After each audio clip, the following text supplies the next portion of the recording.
mengenai ini apa, kegiatan kebangsaan yang pernah saya ikuti, itu pengalaman itu banyak sekali. Mungkin di sini saya akan menceritakan sedikit ya. Di Pemuda Pancasila itu kita bersinergi dengan Forkompimda di tingkat kecamatan, di Forkompimda di tingkat daerah.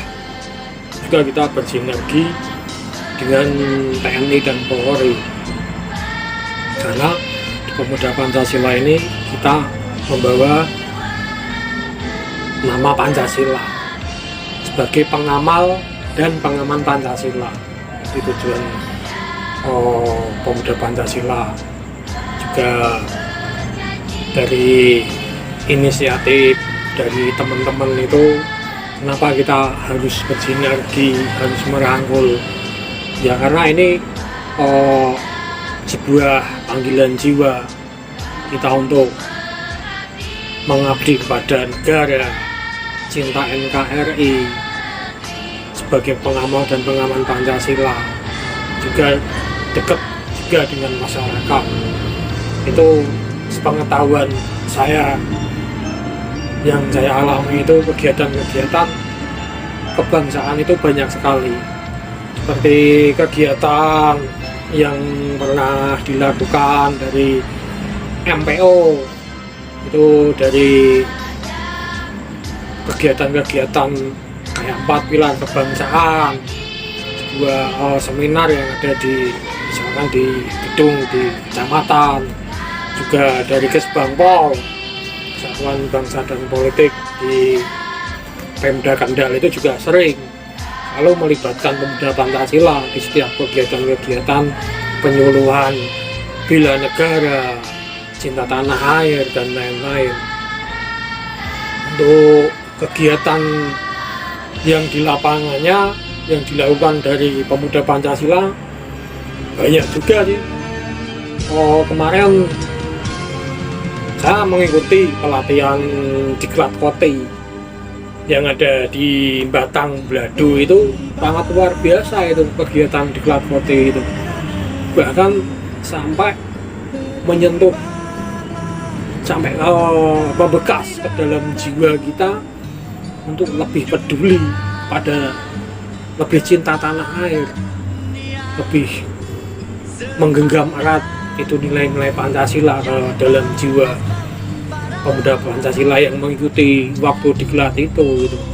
Bagaimana ekstrimnya dari para pendidik juga senior-senior untuk menciptakan kader-kader Pemuda Pancasila yang mempunyai dedikasi tinggi, yang mempunyai jiwa korsa, yang mempunyai jiwa bela negara, agar selalu tertanam dalam hatinya para peserta. Dari kita siang sampai malam itu kita tidak tidur, paling tidur hanya sekitar 1 sampai 2 jam lah, sampai kita makan itu ya, istilahnya makan ini ya apa, nasinya hanya segini, paling berapa puluh itu ada ikan teri-teri sama itu ditaputer. Itu menanamkan jiwa korsa kita bahwa kita lapar satu lapar semua, kenyang satu kenyang semua gitu. Terus ada kegiatan sebuah edukasi pembelajaran tentang hukum. Jadi waktu itu saya masih ingat Bu Eko itu yang ngasih edukasi wawasan ke kader-kader Pemuda Pancasila untuk selalu mentaati hukum yang ada di negara Republik Indonesia ini. Terus dengan tata caranya, dengan istilahnya pasal-pasalnya lah dijelaskan semua. Oh ini gini jelaskan semua. Juga ada dari bapak-bapak TNI memberikan edukasi tentang bela negara dan lain-lain. Itu Diklat Koti MPC yang ada di Batang. Terus kemudian saya juga mengikuti Diklat Koti MPW juga yang dilaksanakan waktu itu di Banten itu dari Kendal kita perwakilan sekitar 7 orang kalau tidak salah. Itu waktu itu saya berangkat ke sana ya sama, di sana juga dihadiri dari Pak Beb, Ketua MPW Majelis Pimpinan Wilayah Muda Pancasila Jawa Tengah, ada juga Dan Bayu selaku Komandan Koti MPW Jawa Tengah, juga dihadiri dari pengurus-pengurus MPN ngasih motivasi tentang bela negara, cinta NKRI, juga mengamankan Pancasila. Di situ dijelaskan semua, diberikan motivasi kepada kita. Terus dari pengurus-pengurus senior-senior, dari para pendidik memberikan motivasi tata cara berorganisasi yang baik dan benar, itu begini itu dijelaskan semua, ditanamkan semua betul-betul meresap ke dalam jiwa seluruh peserta yang ikut diklat Koti MPW waktu itu.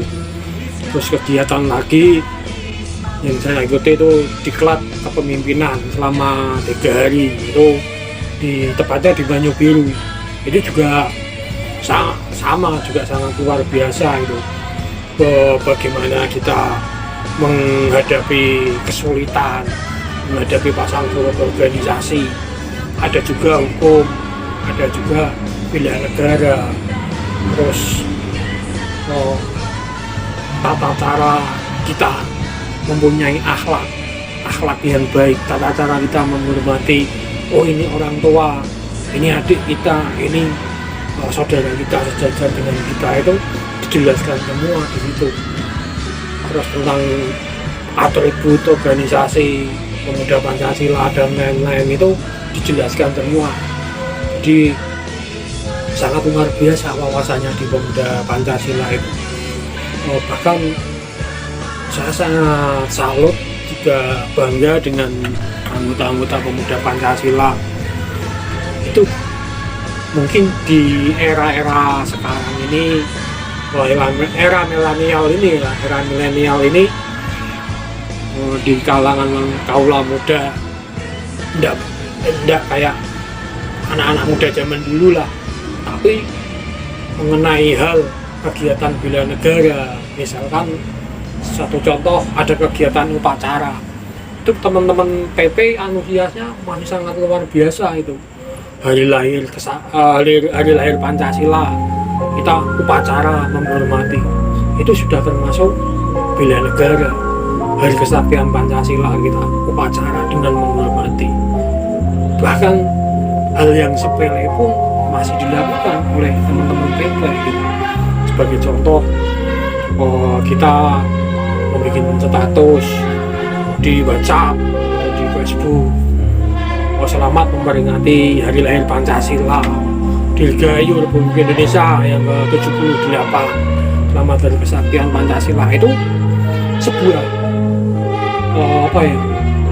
sebuah antusias kepedulian bela negara, walau hanya kita tidak melalui kayak zaman dulu mungkin bela negara perang melawan penjajah, sekutu, komunis dan lain-lain. Tapi kalau di zaman sekarang itu ya kita semampunya lah, kita yang penting kita mempunyai loyalitas jiwa kita untuk membela negara, cinta tanah air.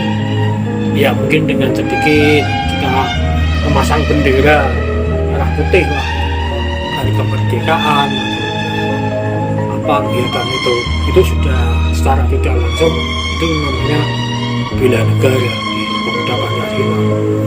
Bahkan di setiap kegiatan dari anak ranting, PAC, MPC, MPW itu kegiatan semacam pembukaan sebuah rapat atau kegiatan event Pemuda Pancasila itu pasti kita dibuka dengan menyanyikan lagu Indonesia Raya, mengeningkan cipta untuk pahlawan-pahlawan kita yang udah gugur merebut kemerdekaan melawan penjajah waktu itu.